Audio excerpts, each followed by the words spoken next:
Et la revue de presse de Julien Pierce. Bonjour Julien. Bonjour Pierre. Vous avez comme chaque matin décortiqué tous les journaux. Il vous semble que l'actualité aujourd'hui est faite de petites et grandes misères. Rassurez-vous, toute la presse n'est pas sombre. Ce matin, il y a dans certaines misères matière à rire, jaune certes, mais à rire tout de même. D'autres misères, en revanche, sont tellement noires qu'elles feraient presque passer l'œuvre de Soulage pour du pop art. Comme ce reportage édifiant de la Croix. Syrie, la poudrière des camps djihadistes. Ces prisons à ciel ouvert où sont parqués sous haute surveillance et dans des conditions déplorables une marée noire de niqab et d'enfants malnutris. Des dizaines de milliers de femmes principalement qui pour beaucoup demeurent radicalisées, voire se radicalisent davantage. C'est ce qui est en train de se passer dans l'annexe réservée aux djihadistes étrangères du camp d'Al-Hol. Certaines ont basculé dans quelque chose de bien plus extrême que Daesh, explique une Belge qui assure de son côté n'avoir rien renié de la doctrine du califat. Bon nombre de ces femmes peuvent compter sur le soutien de partisans de l'État islamique du monde entier. Elles reçoivent régulièrement des dons provenant de réseaux salafistes.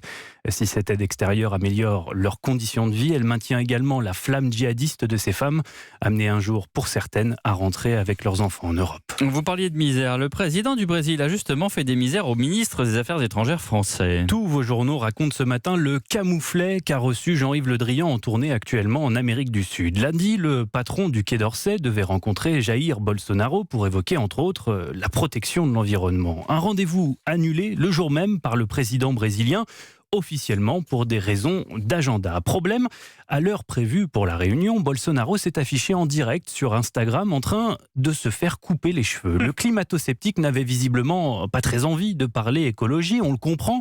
Depuis son élection en janvier, plus de 6000 km² de l'Amazonie ont été déforestés. C'est l'équivalent des 2/3 de la Corse. Non, valait mieux soigner sa raie sur le côté. C'est très important, l'arrêt sur le côté, quand on est nostalgique des dictatures. C'était dans l'agenda, l'arrêt sur le côté. À Marseille, 2 femmes, 3 enfants et un dossier de misère humaine. C'est le titre de cet article à lire sur lemonde.fr, une histoire douloureuse racontée par la précieuse plume de Pascal Roberdiard. Nous sommes le mercredi 17 juillet, gare Saint-Charles à Marseille. Une femme descend d'un train avec ses enfants, une gamine de 3 ans et des jumeaux d'1 an dans une poussette. La mère est pressée, c'est une toxicomane.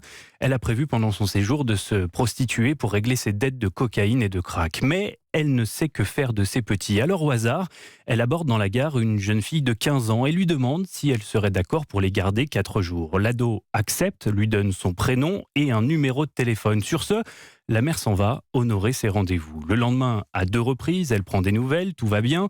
Mais le jour suivant, personne ne décroche. Alors elle panique, puis finit par se rendre au commissariat. Branle-bas de combat, une dizaine d'enquêteurs sont mobilisés. Priorité, identifier cette nounou dont ils ne savent quasiment rien. De fil en aiguille, ils découvrent le cheminement chaotique d'une adolescente déscolarisée en fugue depuis des années qui erre d'hôtel en foyer sous de multiples identités. 9 jours après l'épisode, à la gare, des policiers pénètrent dans un appartement à Montpellier. La jeune fille de 15 ans est là avec les 3 enfants. Ils vont bien, ils ont été nourris et changés. Aux policiers, elle explique qu'elle a voulu protéger les petits, qu'elle se sentait mieux à même de les élever que leur mère. Cette dernière a été placée sous contrôle judiciaire, les bambins confiés à l'aide sociale à l'enfance, la nounou prise en charge dans un foyer. C'est le dossier de la misère humaine, confie le procureur de Marseille. Les restaurateurs niçois, eux, en ont marre qu'on leur fasse des misères. Marre de ces clients qui réservent des tables et qui posent des lapins. Nice Matin nous apprend que dans le milieu, on appelle ça le no-show, la non-présentation en bon français. Le phénomène prend une telle ampleur qu'il commence sérieusement à chauffer les restaurateurs. Pierre-Jean est l'un d'entre eux. Un soir, dit-il, j'ai eu 20 clients qui avaient réservé et qui ne sont pas venus. Personne n'a pensé à nous appeler pour annuler, donc on n'a pas osé relouer les tables. Un autre restaurateur explique que les no-shows lui ont fait perdre 15 000 € l'année passée. Du coup, il réclame désormais une empreinte bancaire à chaque réservation, comme le font les sites hôteliers. Et c'est ce qui se fait aux États-Unis. C'est courant à New York, si vous réservez, il faut donner une empreinte de carte bancaire. Absolument, comme le dit l'article de Nice Matin d'ailleurs. Dernière misère que la presse nous donne à lire ce matin, le défilé de touristes qui se presse au Louvre pour voir la Joconde. La Dépêche du Midi a envoyé l'un de ses reporters dans l'interminable file d'attente qui serpente le musée. Depuis la mi-juillet, vous le savez peut-être, le chef-d'œuvre de Léonard de Vinci a été déplacé dans une autre salle, ce qui entraîne un casse-tête logistique. Une trentaine d'agents ont été spécialement embauchés pour fluidifier la foule. Une demi-heure d'attente pour atteindre Mona Lisa, 5 secondes maximum, c'est écrit, pour la regarder. Enfin, regardez pas vraiment, écrit Philippe Minard.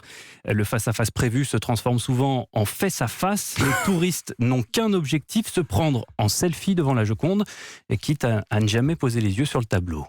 Je sais plus qui disait ça, mais que les gens maintenant, à force de prendre des photos à tout va, se font des souvenirs avant de se faire une émotion. Absolument. Et c'est tout à fait vrai. Merci beaucoup, Julien Pierce.